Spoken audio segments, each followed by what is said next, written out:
मैंने ऑब्जर्व किया है स्टूडेंट्स नोट्स को लेके काफ़ी परेशान रहते हैं। इंटरनेट पे वो नोट्स ढूंढते रहते हैं, अपने दोस्तों से नोट्स लेते हैं। Well let me tell you, सबसे इफ़ेक्टिव तरीका है आप अपने नोट्स खुद बनाओ। और इसके दो सबसे बड़े रीज़न हैं। पहला तो ये कि जब आप नोट्स खुद से बनाते हो तो आपको याद रहता है कि आपने क्या कॉन्सेप्ट, क्या थ्योरी पढ़ के उन नोट्स को बनाया है।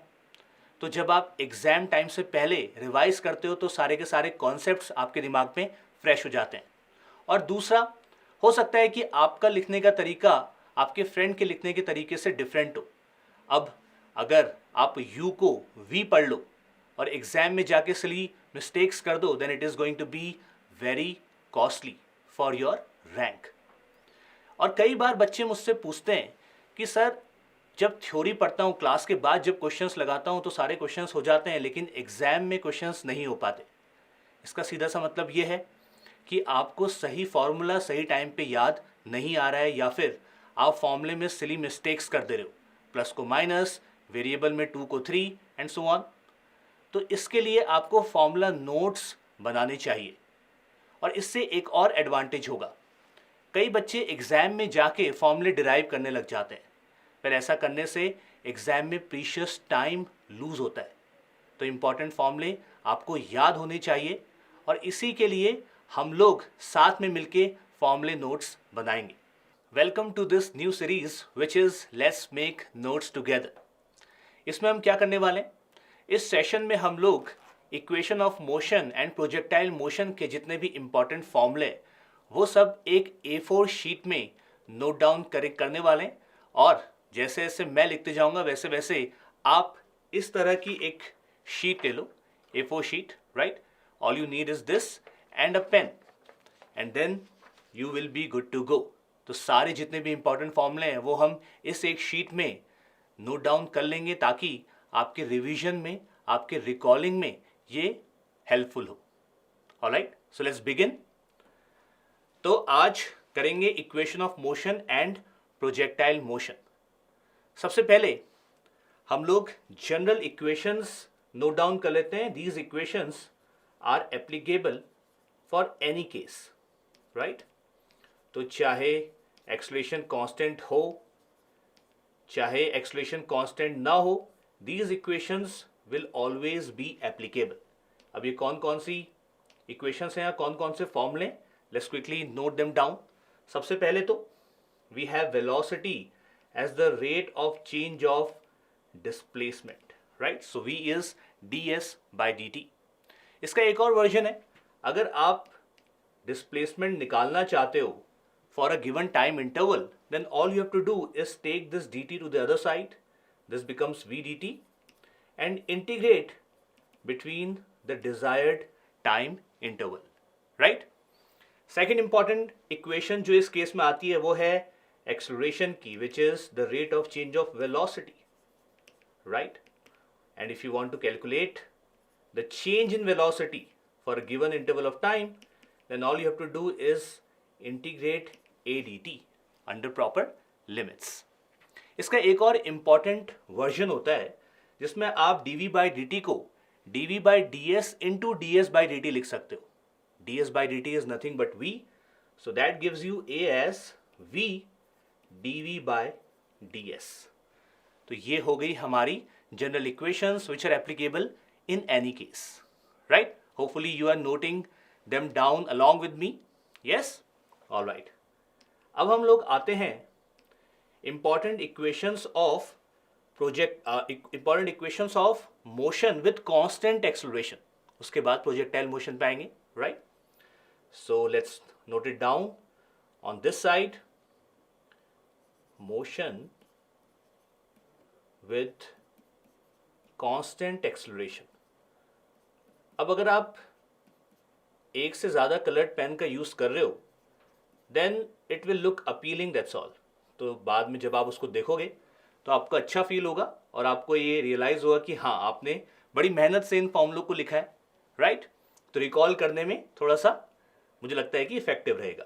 तो मोशन विद कांस्टेंट एक्सेलरेशन में आपके पास चार इंपॉर्टेंट फॉर्मूले हैं, चार इंपॉर्टेंट इक्वेशंस हैं। पहली तो v is equal to u plus a t, right अगर आपको वेलोसिटी निकालनी है, इनिशियल वेलोसिटी पता है, एक्सेलरेशन पता है और टाइम पीरियड पता है, then you can use this equation. फिर सेकंड वाली s is equal to u t plus half a t square, right ये रिलेट करता है डिस्प्लेसमेंट, इनिशियल वेलोसिटी, टाइम और एक्सेलरेशन को। Third equation of motion v square minus u square is equal to 2as। आपको इन equations को लगाने में बस ये चीज का ध्यान रखना है कि एक्सेलरेशन मस्ट बी कांस्टेंट। अगर एक्सेलरेशन कांस्टेंट नहीं है then you won't be able to use these equations, alright. और एक और इंपॉर्टेंट इक्वेशन आती है जिससे क्वेश्चंस डायरेक्टली आते हैं, that is the displacement in the nth second. So Sn is equal to u plus a by 2n minus 1, right ये भी काफ़ी इंपॉर्टेंट है, काफ़ी हैंडी है। कई बार क्वेश्चंस डायरेक्टली इस इक्वेशन पे बेस्ड आ जाते हैं। So we are done with 5 and 4 9 important फॉर्मूले, राइट। अब वक्त आ गया है to proceed with your favourite projectile motion. Projectile motion के सारे केसेस हम डिस्कस करेंगे, राइट सारे केसेस में जो इंपॉर्टेंट फॉर्मूले हैं वो मैं आपको नोट डाउन करवाऊंगा आपकी A4 शीट में। तो पहला तो ग्राउंड टू ग्राउंड प्रोजेक्टाइल, फिर आएंगे हम projectile up the inclined plane and then projectile down the inclined plane. आप देखोगे क्या सिमिलैरिटीज हैं, कौन से फॉर्मूले सेम तरह के हैं, राइट और कौन से डिफरेंट हैं। तो सबसे पहले आते हैं ground to ground projectile. Let me write this very clearly. आप जितना क्लियर रहोगे इन केसेस में, राइट उतना इफेक्टिव होगा, बाद में उतना आसान होगा। तो ग्राउंड टू ग्राउंड प्रोजेक्टाइल, मेरे साथ नोट करते रहिए, अगर कुछ गलत हो जाता है तो उसको काट दीजिए, राइट नॉट अ प्रॉब्लम, आपके ही पर्पस के लिए है। So ground to ground projectile की पहले बात कर लेते हैं। एक छोटे से डायग्राम के साथ इसको सपोर्ट करेंगे ताकि आपको पता रहे कि कौन से वेरिएबल्स क्या हैं। कभी कभी कंफ्यूजन हो जाता है और उस समय वक्त नहीं रहेगा उसको टैली करने का, तो यहीं पे हम लोग डायग्राम में सजेस्ट कर देंगे कि थीटा क्या है, यू क्या है and so on and so fourth, right. तो एक छोटा सा डायग्राम में यहाँ बना देता हूँ। ग्राउंड टू ग्राउंड प्रोजेक्टाइल, इस प्रोजेक्टाइल को कुछ ऐसे प्रोजेक्ट किया है और ये ऐसा कुछ पाथ लेगा। यह initial velocity u, this is angle theta, this is the maximum height h max, let's call it h max, and this is the range. इसका टाइम पीरियड होगा t। तो जो इंपॉर्टेंट फॉर्मूले हैं उसमें सबसे पहला जो फॉर्मूला है that is of the time period, कितना समय लगेगा इस प्रोजेक्टाइल को, इस मोशन को कंप्लीट करने में। सो t is 2u sin theta divided by g, this is the time period, right? And then you have the maximum height h max, which is u square sin square theta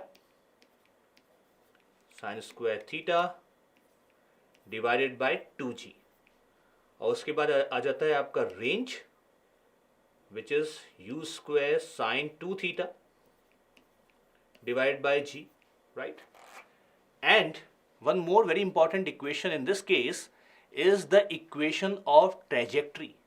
जो ये path follow कर रहा है उसकी जो equation है that is y is equal to x tan theta minus 2u square minus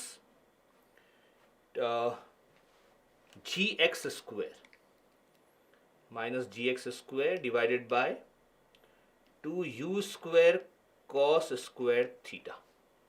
okay तो ये चार इंपॉर्टेंट फॉर्मूले आ गए for ground to ground projectile, alright.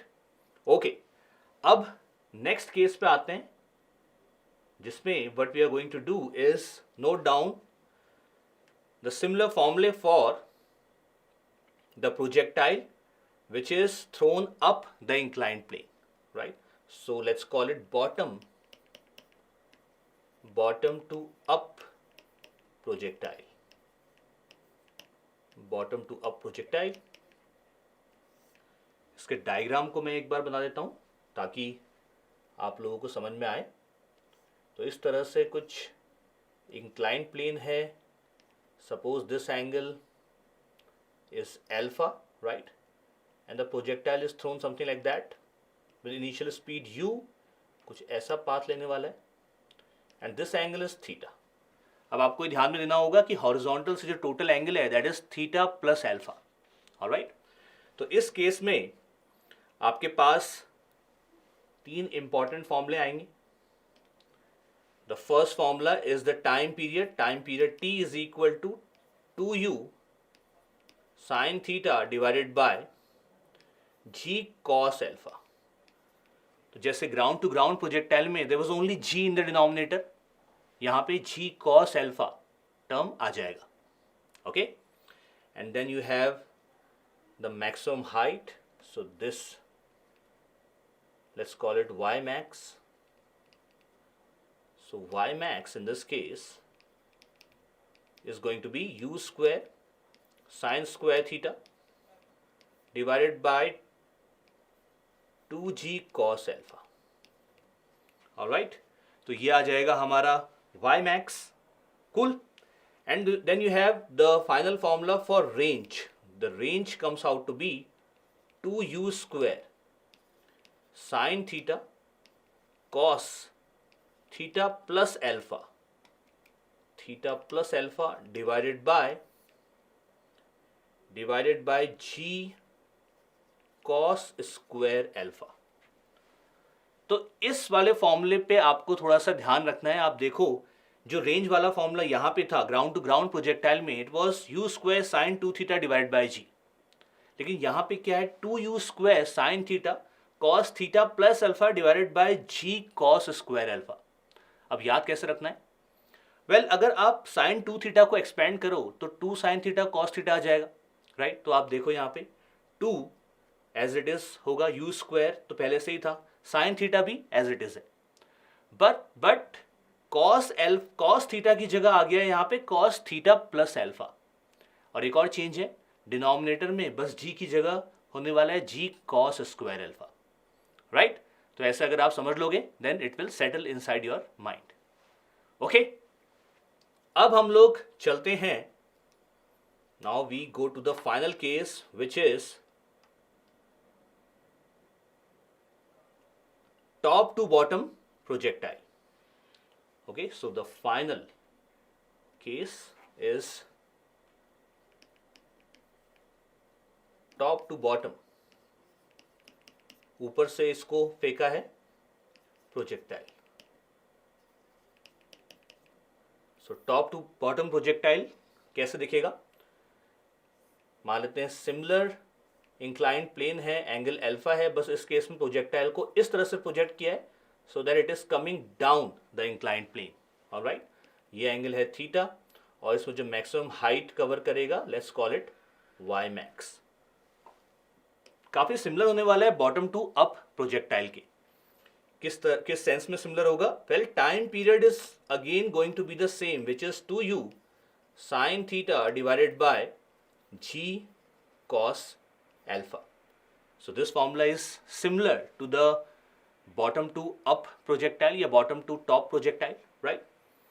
और ये जो y max का फॉर्मूला है ये भी सेम रहेगा. So y max again in this case is going to be u square sin square theta divided by 2g cos alpha. Alright? बस change आने वाला है रेंज के फॉर्मूले में. तो इस केस में जो रेंज हो जाएगा it is going to be 2u square sine theta cos theta minus alpha divided by g cos square alpha. तो यही बस चेंज है. अब आपको ये समझने की ज़रूरत है कि cos थीटा माइनस अल्फा हो चाहे cos अल्फा माइनस थीटा हो, दोनों सेम ही होंगे because cos is an even function. So don't bother about that. Right, in both the cases you will get the same value. तो ये हो गया है हमारा complete. Let's see how it looks like.